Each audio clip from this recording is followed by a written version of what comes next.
بسم الله الرحمن الرحيم.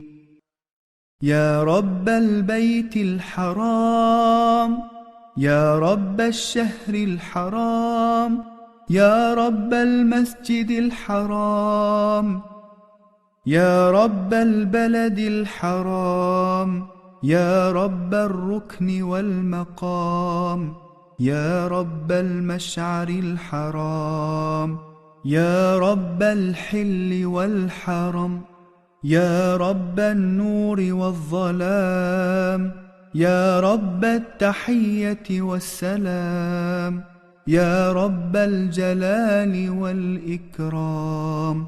سبحانك يا لا إله إلا أنت الأمان الأمان، خلصنا من النار.